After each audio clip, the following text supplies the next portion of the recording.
इतने उर्स हैं अल्हम्दुलिल्लाह हमारे यहाँ, जो मरा उसका शुरू, जो मरा उसका उर्स शुरू। कोई लिमिट है भाई साहब? 365 दिन पर अगर उर्स को तकसीम किया जाए, एक एक दिन में 365 उर्स हो रहे हैं हमारे यहाँ। यही वजह है कि हम अहले सुन्नत वल जमात के जलसों से कोई हमें बाज़ाब्ता तौर पर फायदा नहीं मिल पा रहा है। खर्च तो खरबों रुपए हो रहे हैं जलसों पे, खरबों रुपए। मौलाना शमसुद्दीन साहब मकराना के बड़ी ही खूबसूरत अंदाज में नसीहत करते हुए ये बयान लाजमी पूरा देखें, शेयर, सब्सक्राइब, लाइक, कमेंट जरूर करें।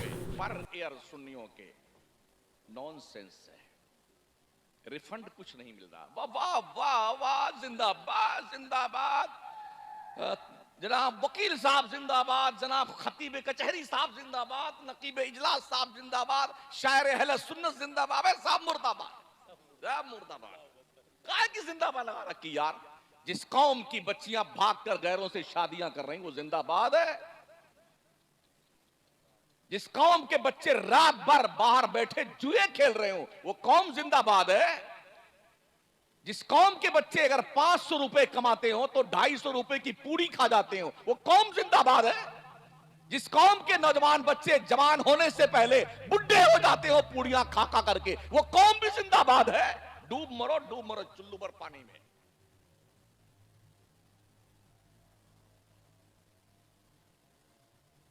पूरी कौम को जो बचा खुचा था ना, पूरी कौम को ऐसा सिस्टमेटिक ढंग से लगा रखा है लोगों ने पूरे मुल्क में। अब मैं आपसे पूछना चाहता हूं कि ये जो 365 उर्स पर डे हो रहे हैं हमारे सुन्नियों के, क्या लगा रखा है तुमने यार? क्या अल्लाह ने हमें इसी उर्स के लिए पैदा किया है?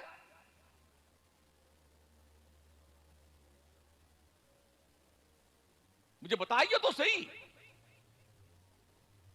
मैं पूरे मुल्क से पूछ रहा हूं उलमा से, मुझे बताओ क्या ख्वाजा मोइनुद्दीन चिश्ती ने अपने पीर का उर्स ऐसे किया था जैसे आज ख्वाजा का उर्स हो रहा है? मुझे बताओ आला हजरत सरकार का जो उर्स हो रहा है, क्या आला हजरत ने अपने पीरो मुर्शिद सरकार आले रसूल मारहरवी का ऐसे उर्स किया था जैसे आला हजरत का उर्स होता? अगर ऐसा उर्स किया होता तो 1400 किताबें नहीं लिखते वो।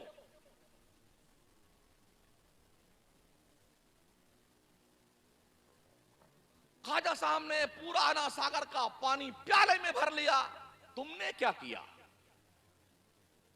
ख्वाजा साहब ने खड़ाऊ को इशारा किया, जयपाल जोगी को लाके कदमों में डाल दिया, तुमने क्या किया? ये झुंझुना बजाने के लिए तुम पैदा किए गए हो। अना सागर का पानी भर लिया, अना सागर का पानी भर लिया।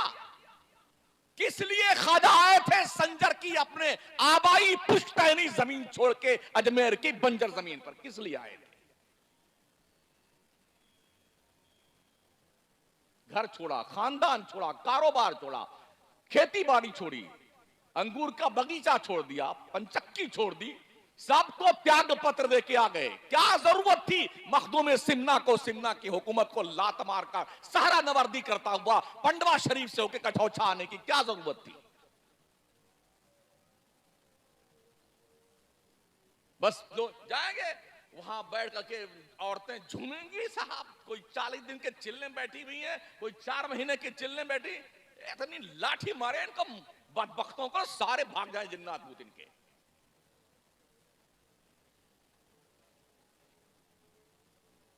भर भर के नीर का पानी लेके आ रहे हैं। अरे ओ बेहुदे सुन, कान खोल करके। फीहे शिफाउल लिन्नास, अल्लाह ने कुरान में शिफा रखी है। कभी पढ़ता है कुरान?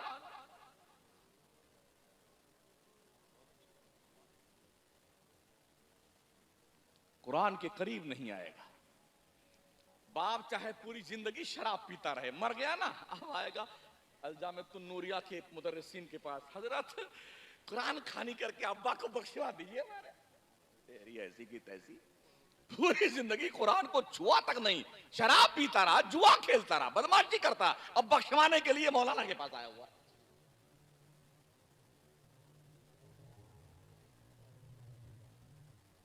क्यों अंधेरे जंगल में घूम रहे हो?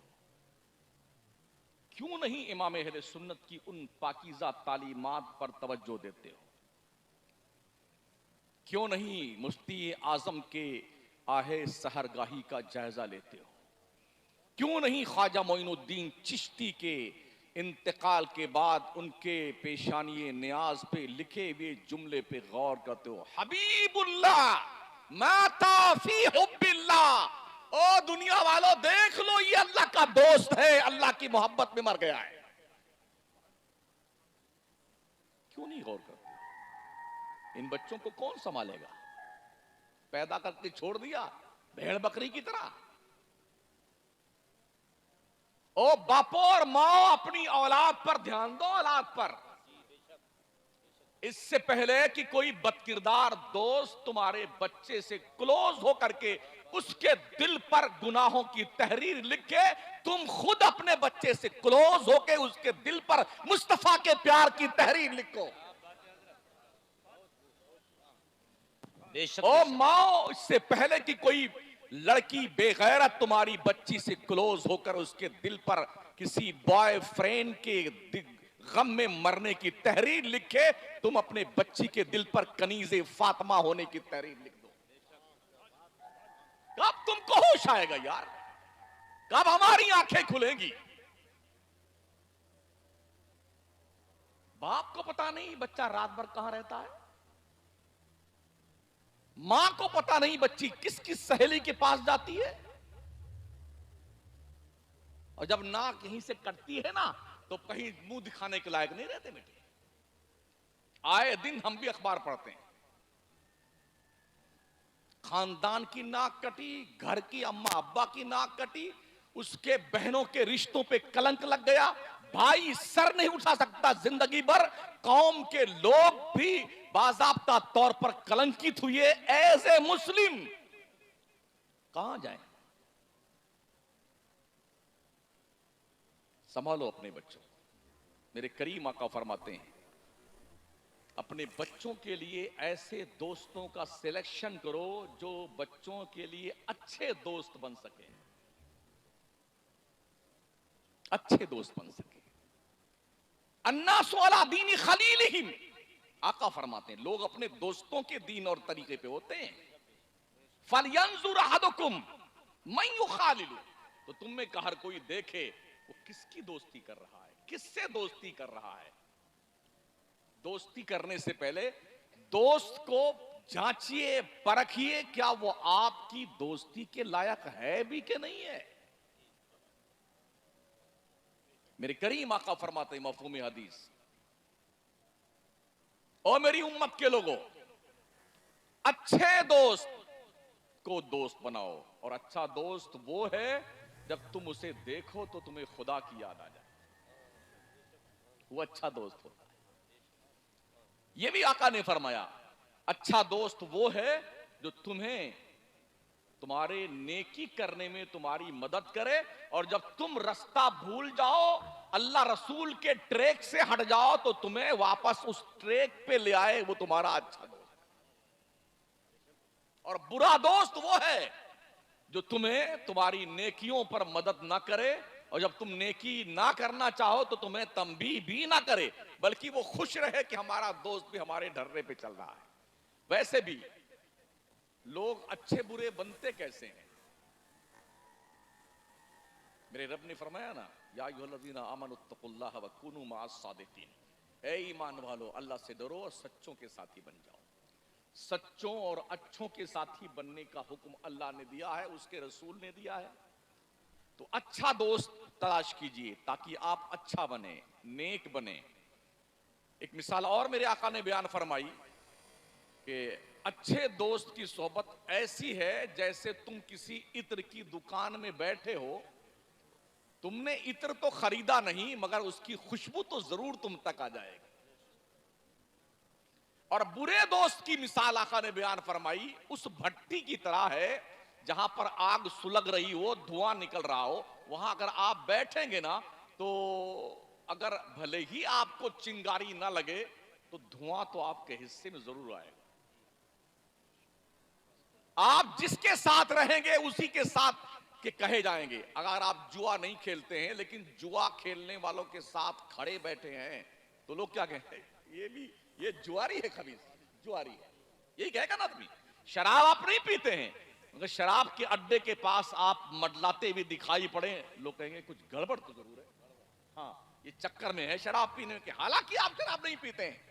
तो उन जगहों से बचने का हुक्म है जिन जगहों से इत्तिहाम लगने का डाउटफुल होता हो, बचिए उन जगहों से। ये मत सोचिए कि जी हम तो अल्लाह से कह देंगे या अल्लाह पाक शैतान ने हमसे तो गुनाह करवाया वरना मैं नहीं करता। 100% झूठ है ये। शैतान को क्या क्या पड़ी हुई है? अब अल्लाह से आइए पूछते हैं ना, शैतान से पूछ लेते हैं ना कि शैतान क्या कहता है। तो अल्लाह ने बयान फरमाया कुरान मुकद्दस में, कमसली शैतान इस क़ाला लिल इंसानी कुफर फलम्मा कफर क़ाला इन्नी बरीउम मिनका इन्नी अख़ाफ़ुल्लाह रब्बल आलमीन। शैतान की मिसाल ऐसी है जब उसने किसी से हाथ चोरी कर ले, गुनाह कर, कुफ्र कर, जब बंदे ने कर लिया तो जानते हो क्या कहता है? क़ाला इन्नी बरीउम मिनका, बेटे मैं तुमसे अलग थलग हूं, एकदम अलग थलग, तुम जानो तुम्हारा काम जाने। इन्नी अख़ाफ़ुल्लाह रब्बल आलमीन, बेशक मैं उस अल्लाह से डरता हूं जो सारी कायनात का पालने वाला। ये शैतान कह रहा है, और तुमने ये इल्जाम थोप दिया कि शैतान नहीं करवाया हमसे गुनाह, और शैतान ये जवाब देता है। इसलिए अल्लाह ने बार बार मुतनब्बा फरमाया कुरान मुकद्दस के अंदर, इन्न शैतान लिल इंसानी अदुव्वुम मुबीन, बेशक शैतान इंसान का खुला हुआ दुश्मन है। तो इस खुले हुए दुश्मन से जब इतनी वार्निंग दी गई है इतनी बार, और नबी रहमत ने कितनी कितनी बार बयान फरमाया, तो इससे सतर्क रहने की जरूरत है कि नहीं? हमें होशियार होने की जरूरत है ताकि उससे बचे रहे आप। बचते हैं नहीं और इल्जाम उस पे डालने की शैतान ने मुझसे ऐसा करवाया है, तो ये धप्पलबाजी चलने वाली नहीं है अल्लाह के यहां, ये ध्यान रखना। इसलिए कहा रब ने, वह इम्मा युनसियन्नका शैतान फला तकुद बाद ज़िक्रा माल कौमिज़ ज़ालिमीन। अगर शैतान ने बाई चांस तुम्हें बहका दिया है रास्ते से, जब तुम्हें बताया जाए यार ये रास्ता ठीक नहीं है, बाज आ जाओ ना, क्यों नहीं मानते हो? यहां इमाम साहब लोग भी होंगे। हजरत कितने नमाजी हैं? एक साथ में कितने आदमी आते हैं? 25 आदमी, पूरा मोहल्ला मुसलमानों का। ये बकिया जिन्नात लोग कहां जाते हैं? अल्लाह की रोजी सुबह से शाम तक भेड़ बकरी तरह खाया जा रहा है बेटा। सुबह उठता है बस चालू है मशीन मशीन, हाँ बेटी अलग, पहले बेटी तशरीफ लाती है, यानी सो के भी आंख आधी खुली है, उसी पे मुंह में भी कुछ बाहर निकला नहीं, वहीं पे पिए जा रहा है बेटा। बेटी अंग्रेजों की पैरवी में पी जा रहा है, पी जा रहा है। फिर जो मुंह चालू हुआ ना, तो अंडा, पराठा, कीमा, और जी अभी क्या खाया गया है? हाँ पाया और नारी और नल्ली और भेजा थे। भाई साहब इस पे रहम कीजिए, हाँ थोड़ा कर्म कीजिए इस तोंद शरीफ पर, इसलिए कि इसकी हथड़ियां अगर उलझी ना तो डॉक्टरों के चक्कर लगाते लगाते तुम्हारी हवा निकल जाएगी। अल्लाह की इतनी रोजी खा डाली, तुमने कभी अल्लाह का शुक्रिया भी अदा किया?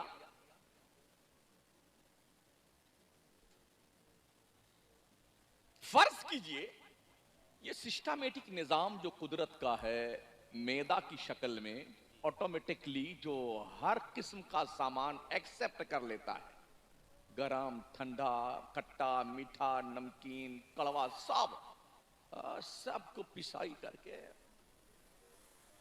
दो किस्म का माल तैयार करता है, एक तो लिक्विड, एक वेस्टेज माल। जी ऑटोमेटिक तौर पर वो लिक्विड अपनी अपनी जगहों पे ट्रांसफर कर दिया जाता है। अगर ये निजाम हाजमा डिस्टर्ब हो जाए, कुछ कर सकते हैं आप? कायम चूरण खाते रहिए, हाजमूला खाते रहिए ना, एक दिन आएगा कि ये तुम्हारा निजाम हाजमा ही फेल हो जाएगा, चूरण खाते खाते। इसलिए ये भी सीखो कि क्या खाना चाहिए, क्या नहीं खाना चाहिए, कब खाना चाहिए, कब नहीं खाना चाहिए। ये भी सीखो। और ये कौन सिखाएगा? ये इन मदरसों में सिखाया जाता है। दीन सीखिए, दीन।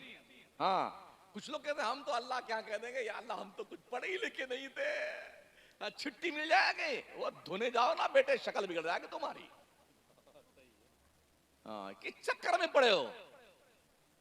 रामपुर से ट्रेन में बैठ जाओगे बगैर टिकट, जाओ उधर मुरादाबाद साइड में दिल्ली तक, टीटी पकड़ ले। साहब क्या बात, कहा टिकट तुमने नहीं लिया? कहा मुझे पता ही नहीं था कि टिकट लेना चाहिए। आज छोड़ दीजिए सर, आइंदा बिल्कुल कभी टिकट, हम बगैर टिकट बैठेंगे नहीं। छोड़ेगा वो? आपने किसी का कत्ल कर दिया, करना मत। हाँ, ये सब बहुत गलत बात है। लेकिन अगर रंगे हाथ पकड़ लिए गए, इकबाली मुजरिम बन गए, गवाहों ने गवाही दे दी और जज ने फैसला सुना, क्या पूछा तुमसे? हाँ जी हमने कत्ल किया है, ऐसा हुआ वैसा हुआ, यूं मैंने मार दिया, क्या इसकी कहा तुमको आजीवन कारावास की सजा सुनाई जाती है, तो आप कहिए जज साहब आज माफ कीजिए, मुझे पता नहीं था किसी को कत्ल करने में ये सजा मिलती है, आइंदा में मच्छर भी नहीं मारूंगा, खटमल भी नहीं मारूंगा। क्या जज छोड़ेगा तुम्हें? तो तुम मुझे बताओ, जब तुम ये कहोगे या अल्लाह तो मुझे पता ही नहीं था नमाज पढ़ी जाती कि नहीं पढ़ी जाती है, हराम खाया जाता कि नहीं खाया जाता है, चुगली की जाती है कि नहीं की जाती है, झूठ बोला जाता है कि नहीं बोला जाता है, या अल्लाह अब माफ कर दे, आइंदा फिर कभी नहीं करूंगा, तो क्या लगता तुम्हें छोड़ दिया जाएगा? एक लिमिट है रस्सी ढील देने की।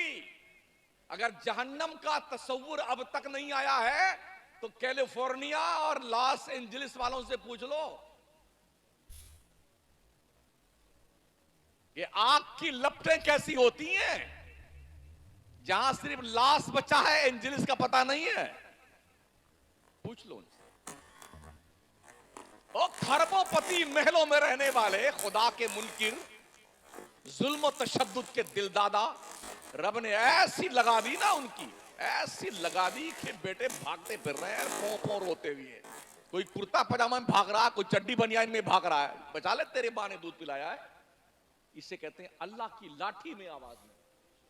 हाँ, तो इसलिए अगर जहन्नम को समझ में नहीं आता है तो अभी भी बहुत सारी वीडियो मौजूद हैं यूट्यूब पर, आपको अंदाजा हो जाएगा कि अगर दुनिया की आग ऐसी है तो जहन्नम की आग कैसी होगी। कभी कभी लावा फूटता है, देखा होगा ना आपने, सर्च कीजिए आ जाएगा। अब तो बहुत कुछ ठीक ठाक देख लेता है आदमी। जो पहाड़ होता है ना, पत्थर का पहाड़, वो पिघलता है और वो पत्थर पिघल करके पानी की तरह बहता है, पानी की तरह। पत्थर पानी की तरह लाल लाल पिघल करके खौलता हुआ बहता है आग के जरिए से। और हदीस शरीफ में आया जब जहन्नमी जहन्नम में डाल दी जाएंगे तब जहन्नम का पेट नहीं भरेगा, तो वो अल्लाह से क्या कहेगा, हल मिन मजीद, अल्लाह अभी मेरा पेट नहीं भरा है, और कुछ दे मुझे खाने के लिए। हल मिन मजीद, अल्लाह और कुछ दे, मुझे पेट मेरा पेट नहीं भरा, अल्लाह मुझे कुछ और दे दे। तो अल्लाह जहन्नम के अंदर पत्थरों को डलवाएगा ताकि जहन्नम का पेट भरा जाए। ओ हजरत इंसान और जनाबे मुसलमान, और रोजाना रोटी बोटी कीमा पकौड़ी जब खा खा करके मुश्तंडे बनने वालों, कुछ फिक्र कर लो अपने कब्र की, जहां कोई नहीं जाता। बेटे अरे हमारे इतने फॉलोअर्स है, मरते ही सारे फॉलोअर्स भाग जाते हैं। हाँ, कोई फॉलोअर सब्सक्राइब कीजिए, और इसको क्या कहते हैं, हाँ लाइक कीजिए सब्सक्राइब कीजिए, तेरी सब्सक्राइब कीजिए, कहां गए ये मरने के बाद? जब वक्त हो जाए नमाज का तो हर काम छोड़ करके अल्लाह के घर में इबादत के लिए पहुंच जाया करो। अफसोस ये है कि हमारे लोगों ने ऐसा सिस्टम बना रखा है कि फुर्सत ही नहीं मिलती कि मस्जिद में जाए सुननी। आज झंडारोहण होगा, शाम को बुलंद दरवाजा खुलेगा, फिर चरागदान में चराग जलाया जाएगा, फिर फूलों की बारिश की जाएगी, फिर मज़ार को गुस्ल दिया जाएगा, फिर महफिल समा का ये वक्त है, और उसके बाद जो है हल्के जिक्र का ये वक्त है, फिर चादर पोशी का जुलूस निकाला जाएगा, फिर गधे नशीन साहब तशरीफ लाएंगे। जी, गद्दे नशीन तो गद्दी नशीन थे, अब ज्यादातर गधे नशीन हैं। गधे नशीन तशरीफ लाएंगे। इसी काम में पूरी सुन्नियत उलझी हुई है। क्या हो गया हमारे को यार? होना तो ये चाहिए था, वलियों ने जो करके दिखाया है उस काम को आगे बढ़ाते। हाँ जी, वहां बैठे धोनी रमाए बैठे भी हैं। हमने ये भी देखा है, तो जब मजार पे वो सुलगाते नहीं अगरबत्ती, जब लोबान की धोनी देते हैं, कभी कभी जब जाते हैं तो एक आदमी एक धोनी दे, लोग जो वहां हाजिर होते हैं वो धुआं खाते हैं। गधे कहीं के, धुआं खाता है खबीस। कुछ को देखा जो अगरबत्ती सुलगा करके जो उसकी राख गिर जाती है ना, जबान से चाटता, जाहिल कहीं का। क्या लगा रखा है तुमने यार? घर में मां बेचारी बीमार है, तड़प रही है, उसकी दवाओं के लिए पैसे नहीं है, और पीर की जूतियां लेके कमीना नाच रहा है। घर में बाप तड़प रहा है, दर्द से करा रहा है, उसके पास बैठने का वक्त नहीं है औलाद के पास में, और पीर जिंदाबाद जिंदाबाद जिंदाबाद। और तेरे पीर के बंदे सुन, कान खोल करके, तेरी जन्नत तेरे पीर के चौखट पे नहीं है, तेरी जन्नत तेरे मां के कदम के नीचे है। अल जन्नत तो तहता अक़दामिल उम्महात, तुम्हारी जन्नत तुम्हारी माओ के कदमों के नीचे है। तेरा बाप वो स्पेशली आदमी तेरे लिए है जिसकी शान मुस्तफा करीम ने बयान फरमाई, दुआए वालिदी लिवालिदिही कदुआई लकुम। एक बाप की दुआ अपनी औलाद के हक में ऐसी होती है जैसे एक नबी की दुआ उम्मत के लिए हुआ करती है। कभी समझा तुमने अहमियत अपने बाप की? माँ बाप के लिए नमाजों में हुक्म है कि दुआएं मांगा करो अपने माँ बाप के लिए। रब्बना फ़िरली वली वालिदैया वलिल मुमिनीन यौम यक़ूमुल हिसाब। दुआएं मांगा करो नमाजों में माँ बाप के लिए। जो दुआएं कहीं कबूल नहीं होती हैं, मां की चौखट पे बैठ दिल से अगर मां ने दुआ कर दी ना, अल्लाह की इज्जत की कसम उसकी दुआ रद्द नहीं करता परवरदिगार। हाँ, बेगम का चेहरा देखने के बाद मां को धक्के मारने वालों, शर्म करो शर्म। जिस मां ने तुम्हें पाल पोस के बड़ा किया, इस लायक बनाया है ना, उसका हक पहचानो। मां के पेट में रहते वक्त तुम्हारी वजह जो झटका लगा था ना, एक बार जो उससे तकलीफ हुई, नबी ने अपने एक साहबी से कहा था, तूने 7 मरतबा पैदल अपने मां को कंधे बिठा के पैदल हज करवाया ना, तेरे 7 हज करवाना जो तूने करवाया ना, तेरी मां के पेट में जब तू था, जो झटका तेरी एक वजह से एक बार लगा तेरी मां को, जो तकलीफ हुई थी ना, ये 7 हज उसके बराबर भी नहीं है। ये कहां सीखेंगे आप? दोस्तों की चौपाल पे, चाय की दुकान पे? ये बातें आपको सीखनी होंगी उलमा के पास आकर के, अपने इमामों के पास बैठ करके, मदरसों में आकर के। और मदरसे हमारी आन बान शान हैं। मस्जिदें खुदा का घर हैं, मदरसे मुस्तफ़ा का घर है। इन दोनों घरों को अच्छे बनाकर रखो ताकि तुम्हें फख्र हो कि मेरे मुस्तफ़ा का घर कितना अच्छा है, मेरे रब का घर कितना अच्छा है। अच्छा बनाओ घर अपने रब का। वीडियो अच्छी लगी हो तो आगे पहुंचाएं, सब्सक्राइब करें और हौसला बढ़ाएं, शेयर करें और नेकी का हिस्सा बने। दुआओं में याद रखें, एक शेयर किसी की ज़िंदगी बदल सकता है। वीडियो को आगे बढ़ाएं, पसंद आए तो लाइक ज़रूर करें, सब्सक्राइब करें ताकि हर नया बयान मिले।